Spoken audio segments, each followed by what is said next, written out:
अस्सलाम वालेकुम। सिंध धरती से उठने वाली मसूरकुन खुशबू के साथ मैं हूं आपका दोस्त, आपका होस्ट राशिद हुसैन बिरोही।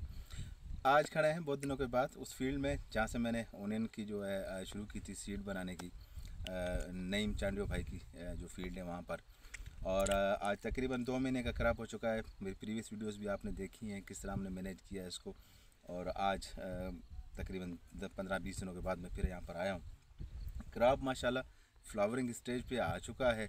और जो इसमें डिजीज़ लगी थी शुरू में, हमें जो तकलीफ़ दी थी इन्होंने, उसके काफ़ी असरात हमने अल्हम्दुलिल्लाह अल्लाह के हुक्म से कंट्रोल कर दिए थे। लेकिन अब भी कहीं कहीं पर वो चीज़ें नज़र आ रही हैं हमें। लेकिन क्रॉप की ओवरऑल कंडीशन क्या है मैं आपको दिखाना चाहता हूँ। किस तरह इन्होंने फर्टिलाइज़र मैनेज किया, किस तरह इन्होंने पेस्ट को मैनेज किया, किस तरह इन्होंने फंगस को मैनेज किया, वो आप मुतवातर देखते रहें मेरी वीडियोज़ में। तो जी सबसे पहले दिखाते हैं आपको ये क्रॉप जो मैं मुतवातर आपको दिखाता रहा हूँ। तो ये अभी इस क्रॉप जो है ये फ्लावरिंग में आ चुका है। अगर आप यहाँ पर देखेंगे तो ये देखें ये फ्लावरिंग में आ चुका है।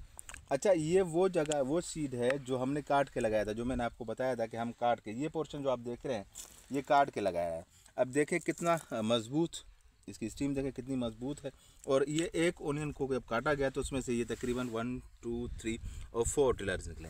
तो इस तरह से जहाँ पर जो है ना टिलर्स काफ़ी पौधों में ज़्यादा निकले हैं, जैसे यहाँ पर भी आप देख रहे हैं टिलर्स जो हैं ज़्यादा निकले हैं यहाँ पर। तो माशाल्लाह अच्छी क्रॉप है। लेकिन एक इशू हमारे पास यहाँ पर यह आ रहा है कि पानी का मसला हमारे पास है।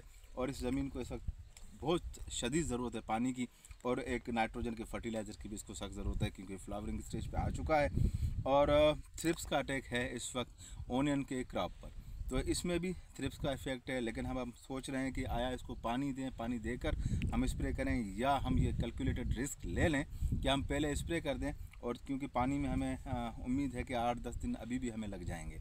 तो जी ये वही क्रॉप है जो DAP से शुरू हुआ, थायोफिनेट मिथाइल मेटालिक्सिल मैंकोजेब इस पर स्प्रे हुए। और उसके अलावा इसने पोटाश भी खाया है, सल्फ़र बेंटोनाइट भी इस पर यूज़ किया गया। माशाल्लाह कैमरा की आंख से अगर आप देखेंगे तो इस पूरी क्रॉप को अगर आप सामने देखेंगे तो आपको बड़ा ही ज़बरदस्त खूबसूरत जो है वो क्रॉप नज़र आएगा। और लाइनिंग भी बड़ी ज़बरदस्त है और तकरीबन फ्लावरिंग स्टेज पे आ चुका है। हमें केयर करना है। अब एक ही स्प्रे इस पर कोशिश होगी कि हम करें, क्योंकि आगे जब फ्लावर्स आएंगे तो पोलिनेशन का इशू आएगा। उस वक्त हम कोशिश करेंगे कि हम इस पर स्प्रे ना करें। तो हम उससे पहले ही वो जो चीज़ें हैं थ्रिप्स से XYZ, अगर कोई इस तरह की फंगल डिजीज़ है तो हम उसको मैनेज कर सकें। पानी का इशू भी साथ आ रहा है। हम कोशिश एक और भी कर रहे हैं। वो कोशिश ये है कि अगर पानी अवेलेबल है तो स्प्रे के लिए तो आपने क्या करना है, अमाइनो एसिड्स आप यूज़ करें। आप अगर आपके एकड़ में इस वक्त टैंकियाँ 5 लग रही हैं पानी की, तो आप टैंकियों की जो क्वांटिटी वो बढ़ा दें, वो 10 कर दें। और ऊपर से उसमें आप अपना अमाइनो एसिड जो है वो 50 से 60 cc आप ऐड करके इस पर स्प्रे करें अच्छी तरीके से। उसमें ये होगा कि कुछ पानी जो है वो आपके पौधे को मैसर हो जाएगा और कुछ दिन के लिए वो सर्वाइव करेगा। तो ये कंटिन्यू एक तसलसल था जो इस सीड पे जब हम बना रहे थे इस फील्ड में नियर पेरूमल। तो इस पर सबसे बड़ी बात ये थी कि जो हारी है यहाँ पर काम करने वाला जो हारी है वो बड़ा मेहनती है। मैंने 2 डिफरेंस देखे, दो मैंने फ़र्क देखे हैं। अब ये 2 भाइयों की क्रॉप है। अब इस तरफ एक भाई की क्रॉप है। आप इसके अंदर देखें, आपको किस तरह नज़र आ रहा है, बिल्कुल साफ़ सुथरा। इसकी जो है ना वो प्रॉपर तरीके से मैनेज किया गया इसको। और फिर अगर आप मेरे साथ आएंगे अगली तरफ, अगर हम आएंगे तो सेकंड क्रॉप जो है मैं आपको दिखाता हूँ, वो भी साथ ही है। तो जी यहाँ पर हम आते हैं। अब यहाँ पर हमें थोड़ी सी मेहनत जो है, अगर आप देखेंगे ज़मीन को तो आपको कम लगेगी। ठीक है जी, थोड़ी सी मेहनत कम लगेगी। टिल्डिंग तो अच्छी है यहाँ पर भी, इसने भी वही फर्टिलाइज़र खाए हैं। लेकिन आप देखेंगे कि थोड़ी सी मेहनत, अगर आप ज़मीन को देखेंगे ना तो आपको थोड़ी सी मेहनत कम लगेगी। ठीक है जी। तो इसमें इस तरफ इन्होंने अभी मेहनत शुरू की है। अगर इस तरफ देखें तो इस तरफ इन्होंने अभी शुरू की है। ये इनको पहले करना चाहिए था। अगर ये इसको पहले कर देते तो इनका क्रॉप जो है इस तरह हाइट में देखेंगे सेम तकरीबन एक ही दिन की सोएंगे शायद, या 1-2 दिन का फ़र्क हो, मे भी इससे ज़्यादा फ़र्क नहीं है। लेकिन 2 बंदों की डिफर नेचर जो है, उनकी कमिटमेंट जो है अपने क्रॉप के ऊपर, वो देखने की है कि किस तरह उस फार्मर ने, उस हारी ने किस तरह कमिट किया और किस तरह उसने वर्क किया और किस तरह उसने मैनेज किया।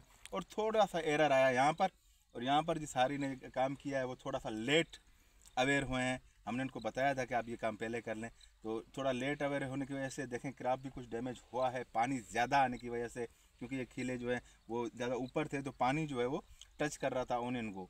तो इस तरीके से सेम कंडीशन यहाँ पर भी है, सेम चीज़ें हमने यहाँ पर भी दी हैं और सेम चीज़ें हमने वहाँ पर भी यूज़ की हैं। लेकिन क्रॉप वाइज आप अगर देखेंगे, अगर मैं रोड के बीच में खड़ा रहता हूँ, इस रास्ते के बीच में मैं खड़ा हूँ, और अगर मेरे राइट साइड पे आप क्रॉप देखें आपको फ़र्क नज़र आएगा, और अगर आप मेरे लेफ़्ट साइड पे देखेंगे तो आपको फ़र्क नज़र आएगा।